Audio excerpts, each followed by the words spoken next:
Cordial saludo para todos ustedes, queridos hermanos y amigos que nos escuchan a través de este medio. Una vez más estamos aquí con el repaso de la lección de Escuela Sabática, y esta vez con la lección 7, titulada Bienaventurados los que creen. El texto bíblico de esta semana, para memorizarlo, encontramos en Juan 20:29. Porque me has visto, Tomás, creíste. Dichosos los que no vieron y creyeron. A lo largo de su evangelio, Juan presenta una diversidad de personas con diferentes antecedentes, creencias y experiencias que dan testimonio de quién era Jesús. Este es el Cordero de Dios, Juan 1:36. Hemos hallado al Mesías, Juan 1:41. Hemos hallado a aquel de quien escribió Moisés, Juan 1:45. Rabí, tú eres el Hijo de Dios, el Rey de Israel, Juan 1:49. ¿No será el Cristo? Juan 4:29. Nosotros mismos lo hemos oído y sabemos que en verdad este es el Salvador del mundo. Juan 4:42. Señor, ¿a quién iremos? Tú tienes palabra de vida eterna. Juan 6:68. Yo era ciego y ahora veo. Juan 9:25. Yo he creído que tú eres el Cristo, el Hijo de Dios, que has venido al mundo. Juan 11:27. Aquí está su Rey. Juan 19:14. Yo no hallo delito en él. Juan 19:6. Señor mío y Dios mío. Juan 20:28. Meditemos en la siguiente pregunta. ¿Quiénes eran algunas de estas personas y por qué dieron testimonio acerca de la identidad de Jesús? Vamos esta semana a estudiar algunos de esos personajes que dieron testimonio de Jesús. Remontémonos a la vida de Abraham. ¿De quién dio testimonio Abraham? Juan 8:56 dice: Abraham, el padre de ustedes, se gozó en que viera mi día, y lo vio y se gozó. Encontramos el testimonio de Abraham. Dios le dijo a Abraham que en él serían benditas todas las naciones. Mateo 1:1 dice que Jesús era hijo de Abraham, descendiente de Abraham. Hechos 3:5, en tu simiente serán benditas todas las naciones. Elena White, en Patriarcas y Profetas, en la página 132, nos dice: mediante símbolos y promesas, Dios evangelizó antes a Abraham, Gálatas 3:8, y la fe del patriarca se fijó en el Redentor que había de venir. Cristo dijo a los judíos: Abraham vuestro padre se gozó de que había de ver mi día, y lo vio, y se gozó. Juan 8:46. El carnero ofrecido en lugar de Isaac representaba al Hijo de Dios, que había de ser sacrificado en nuestro lugar.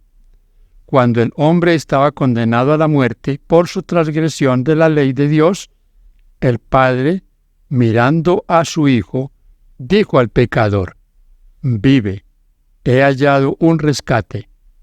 Este dicho de Jesús a los judíos en cuanto a lo que Abraham había visto, porque él les dice, él ha visto y Abraham se gozó, enfureció a los judíos.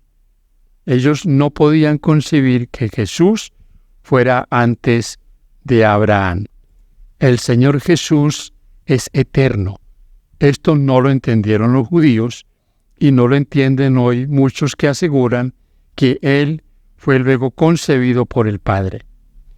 Mis hermanos queridos, esta pregunta es para que la analicemos. ¿Cómo utiliza Pablo esta historia de Abraham para revelar la gran verdad de la salvación solo por la fe?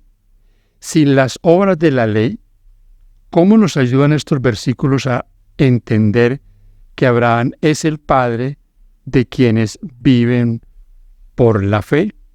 En otras palabras, esta pregunta es una pregunta directa para nosotros. ¿Comprendemos lo que es ser salvo por la fe? ¿Por qué, mis queridos hermanos? Porque los judíos, en lo que dice Pablo, tenían la ley. pero rechazaron al dador de la ley. Hoy el mundo tiene al dador de la ley, pero rechaza esa ley. Así que, si nos remontamos al testimonio de Abraham, Abraham vio a Jesús y también lo sintió y sintió su sacrificio en carne propia, cuando Dios le pidió que sacrificara a su hijo, su único hijo. Lección para el día lunes. El testimonio de María. 6 días antes de la Pascua, Jesús fue a visitar a María, Marta y su hermano Lázaro, a quien Jesús había resucitado. Simón, que había sido curado de la lepra, celebraba una fiesta en agradecimiento por lo que Jesús había hecho por él. Marta servía, y Lázaro estaba sentado a la mesa con los invitados. Juan 12, 1-8. ¿Qué significado tenían aquí las acciones de María? ¿En qué sentido daban testimonio de quién era Jesús? Juan 12, 1-3. 6 días antes de la Pascua, vino Jesús a Betania donde estaba Lázaro, el que había estado muerto, y a quien había resucitado de los muertos. Y le hicieron allí una cena. Marta servía, y Lázaro era uno de los que estaban sentados a la mesa con él. Entonces María tomó una libra de perfume de nardo puro, de mucho precio, y ungió los pies de Jesús, y los enjugó con sus cabellos, y la casa se llenó del olor del perfume. Este acto, mis queridos hermanos, no pasó desapercibido para los que estaban allí reunidos, mucho menos para el Señor Jesucristo. Fue un acto de gratitud, un acto de amor, de regocijo por el perdón que el Señor le había ofrecido. Había perdonado sus pecados, había resucitado a su hermano. Y noten ustedes lo que allí se desató. Judas fue el primero en comenzar a criticar ese asunto. ¿Cómo es posible que se haga este desperdicio? Podía haberse vendido y dársela a los pobres, pero la Escritura dice que él no pensaba en esto por los pobres, pensaba en esto porque él era ladrón. En el Deseo de todas las gentes, Elena White nos dice, página 528, el don fragante que María había pensado prodigar al cuerpo muerto del Salvador, lo derramó sobre él en vida. En el entierro, su dulzura solo hubiese llenado la tumba, pero ahora llenó su corazón con la seguridad de su fe y amor. José de Arimatea y Nicodemo no ofrecieron su don de amor a Jesús durante su vida. Con lágrimas amargas, trajeron sus costosas especies para su cuerpo rígido e inconsciente. Las mujeres que llevaron sustancias aromáticas a la tumba hallaron que su diligencia era vana, porque él había resucitado. Pero María, al derramar su ofrenda sobre el Salvador mientras él era consciente de su devoción, le ungió para la sepultura. Y cuando él penetró en las tinieblas de su gran prueba, llevó consigo el recuerdo de aquel acto, anticipo del amor que le tributaran para siempre a aquellos que redimiera. Esta pregunta es para que la meditemos.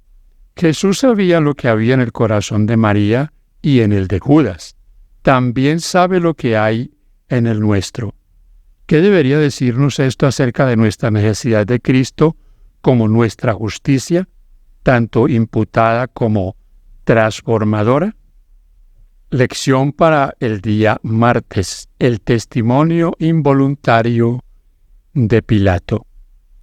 Juan registra una y otra vez los intentos de los líderes religiosos de apresar a Jesús, llevarlo a juicio y sentenciarlo a muerte. Un tema característico del Evangelio de Juan, expuesto a menudo por Jesús, es que aún no había llegado su tiempo o su hora, es decir, el momento de la crucifixión. Pero luego el Señor, llegando su hora, dijo, mi hora ha llegado. ¿Cómo se relaciona el veredicto de Pilato con el tema del Evangelio de Juan? Juan 18:38. Y cuando hubo dicho esto, salió otra vez a los judíos y les dijo: Yo no hallo en él ningún delito.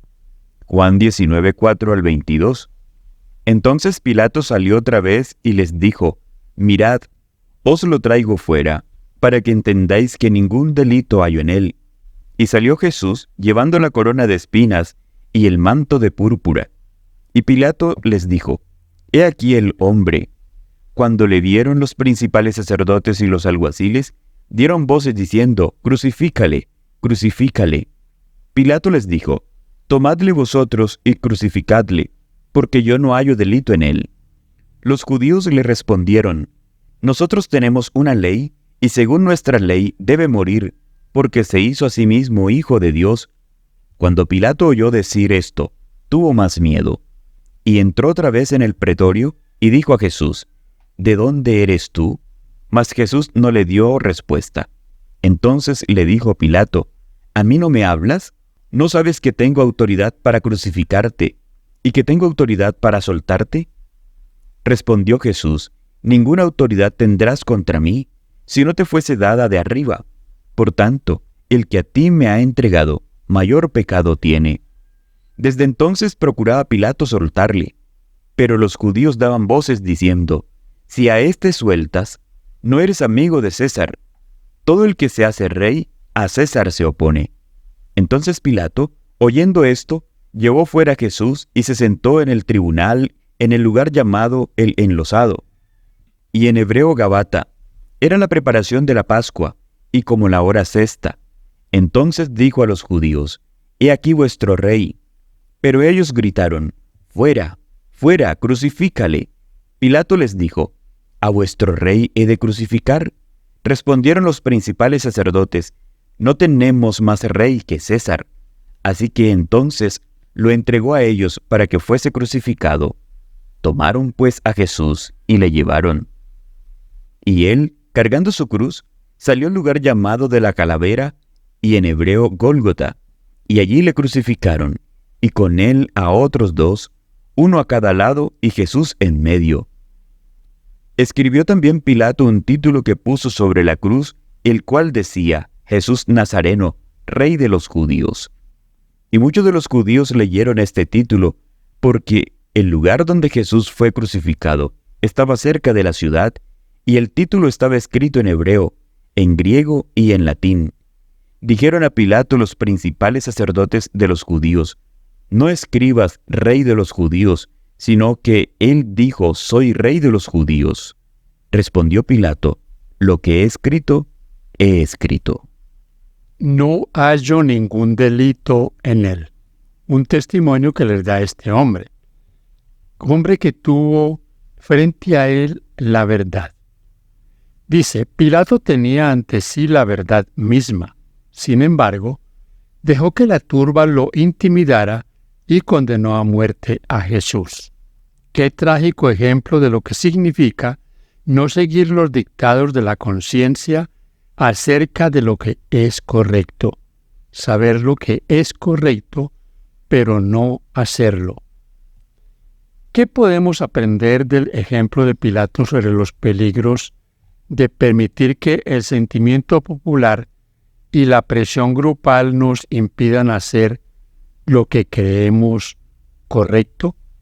A veces en las decisiones que aquellos que están conociendo la verdad deben tomar, influyen los que están a su lado.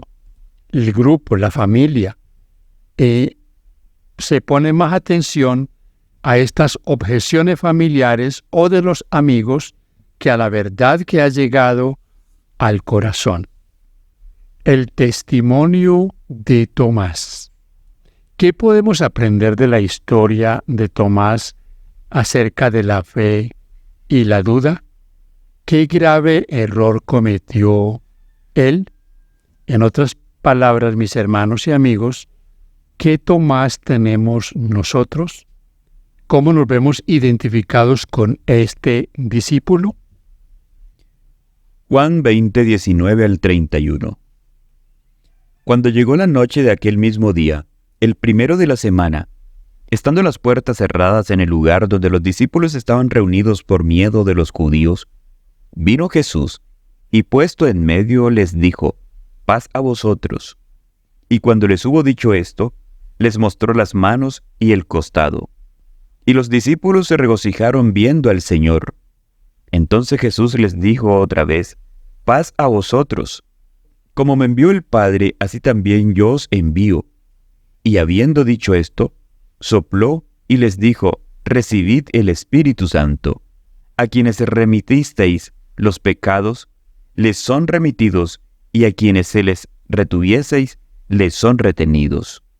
Pero Tomás, uno de los 12, llamado Dídimo, no estaba con ellos cuando Jesús vino. Le dijeron pues los otros discípulos: «Al Señor hemos visto». Él les dijo: «Si no viera en sus manos la señal de los clavos, y metiere mi dedo en el lugar de los clavos, y metiere mi mano en su costado, no creeré». 8 días después, estaban otra vez sus discípulos dentro, y con ellos Tomás. Llegó Jesús, estando las puertas cerradas, y se puso en medio y les dijo: «Paz a vosotros». Luego dijo a Tomás: «Pon aquí tu dedo, y mira mis manos, y acerca tu mano, y métela en mi costado, y no seas incrédulo, sino creyente». Entonces Tomás respondió y le dijo: «Señor mío y Dios mío». Jesús le dijo: «Porque me has visto, Tomás, creíste. Bienaventurados los que no vieron y creyeron».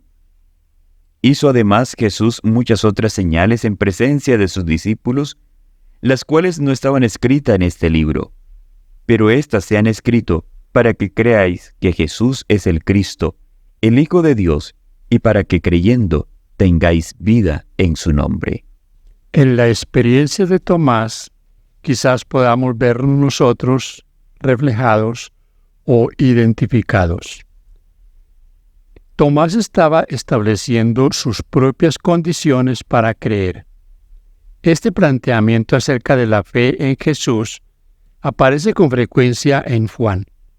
Nicodemo respondió a Jesús: «¿Cómo puede un hombre nacer siendo viejo?». Juan 3:4.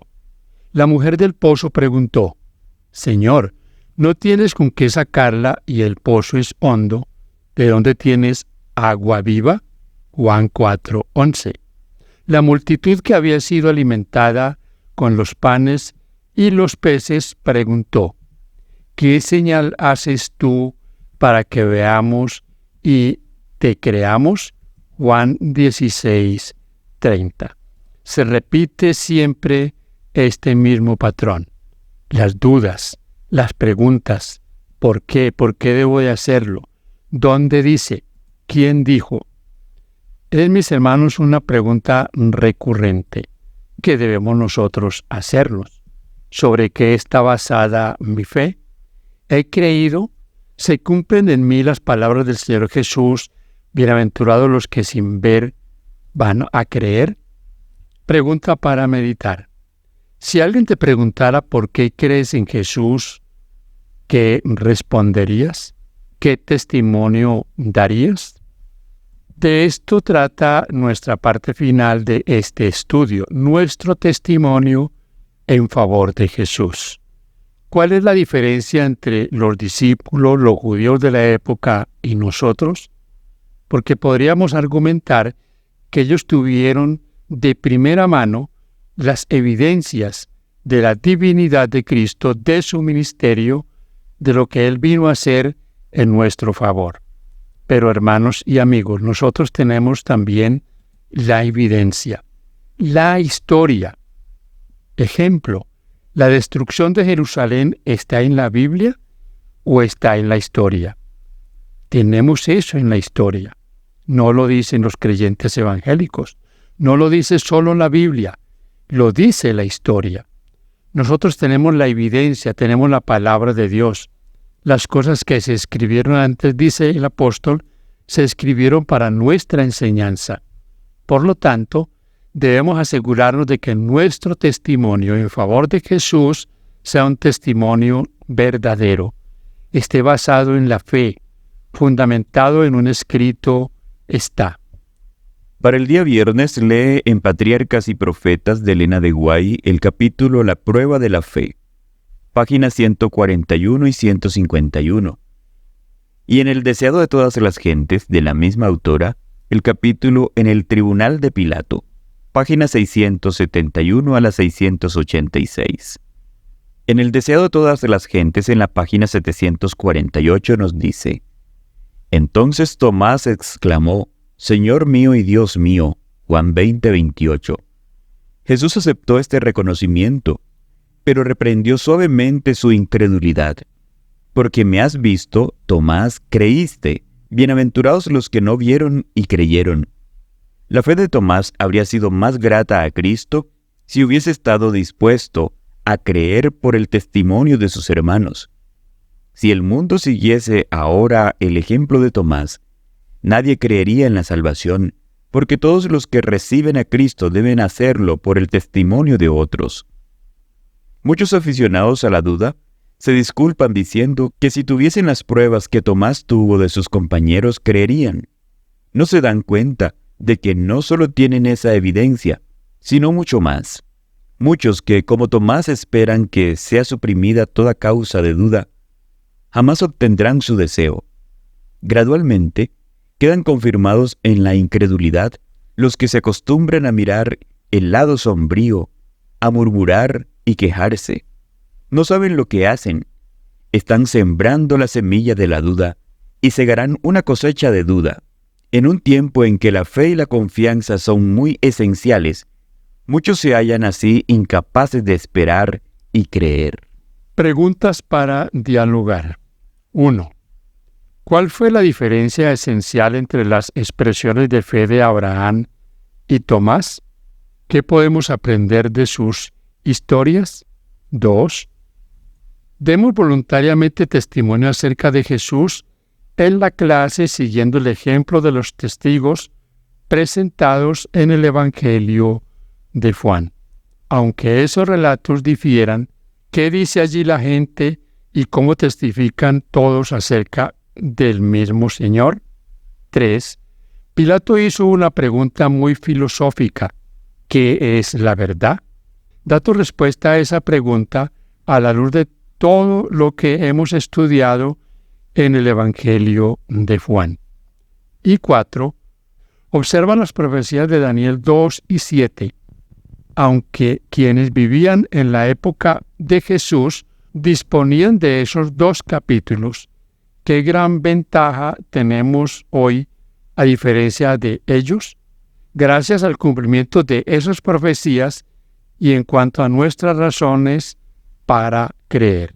Que Dios les bendiga, mis hermanos. Muchas gracias por su compañía y gracias también porque ustedes compartan este mensaje. Bendiciones.